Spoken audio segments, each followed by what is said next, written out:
តើសួស្តីបងប្អូនថ្ងៃនេះខ្ញុំមានវីដេអូមួយសម្រាប់យកមកចែកម្លែកអ្នកនរគ្នាតើតើទៅនឹងការ print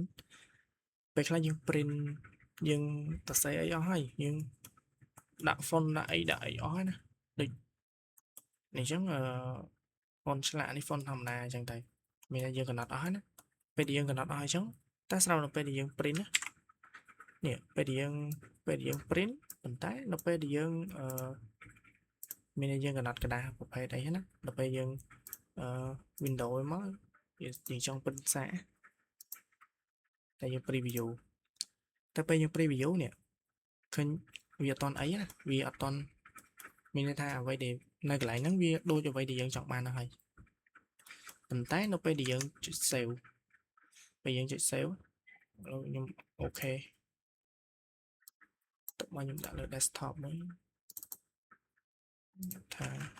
មួយចុះហើយខ្ញុំអូខេអ្នកនរគ្នាឃើញអត់វាស្រាប់តែload font ណា load វា load នេះឃើញអត់វា load ទៅ font ឆ្លាក់ទាំងអស់ទាំងដែល model យើងជាមួយ model នេះ model យើងវាឃើញវាអត់ឆ្លាក់ទេវាមានឆ្លាក់វាមានអត់ឆ្លាក់អញ្ចឹងមានន័យថា font ហ្នឹងវារត់ទៅ font តែមួយអញ្ចឹងវិធីសាស្ត្រដោះស្រាយអាហ្នឹងពេលខ្លះនឹង YouTube អត់មានទេសួរ ChatGPT ក៏អត់ដឹងដែរតឆ្លងកាត់បបិសោតទាំងច្រើនអញ្ចឹងដើម្បីដោះស្រាយបានគឺយើង Control P ដដែលយើងចុច Control P មកមានយើងកំណត់ហើយណា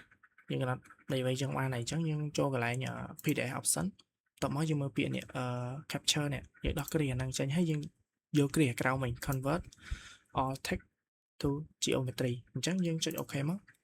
នេះអ្វីដែលសំខាន់គឺកន្លែងនេះគឺយើងត្រូវ save change the following file មានន័យថាលើក្រោយទៀតក៏វានៅតែមានវាអាច print បានអញ្ចឹងបើយើងដាក់អាកន្លែង apply change for the currently plot only នេះមានន័យថាបានតែនៅពេលដែលយើង plot អា file ហ្នឹងឯងអា file ក្រោយទៀតវានៅតែ load error font ទៀតតែបើយើងយកអាក្រោមគឺឲ្យតែយើងសេរីនឹងម្ដងហើយគឺវាលើក្រោយធម្មតាវិញហើយអញ្ចឹងចុច OK មកហើយយើង OK ហើយតមកយើង save មិញខ្ញុំដាក់លេខ1ឥឡូវខ្ញុំដាក់លេខ2ចុះអូខេហើយយើងអូចេញក៏បាន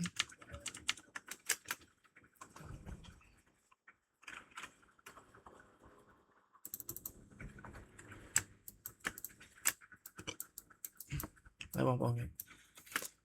អានេះឆ្លាក់ត្រូវណាអានេះឆ្លាក់នេះវិញគណៈវា load មក font ធម្មតាដោយអ្វីដែលយើងចង់បានហើយបើអាលេខ1មិញបើកលេខ1មើល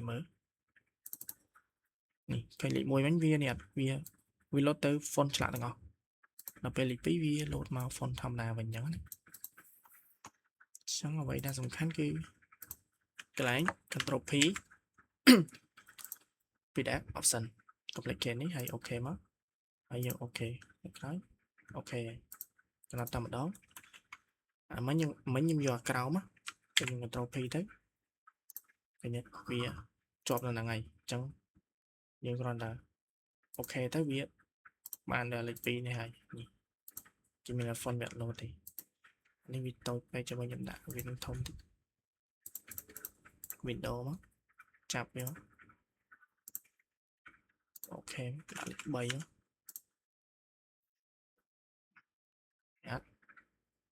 អូខេអញ្ចឹងវីដេអូខ្ញុំមានតែប៉ុណ្្នឹងឯងហ្នឹងសូមអរគុណអ្នកទាំងអស់គ្នា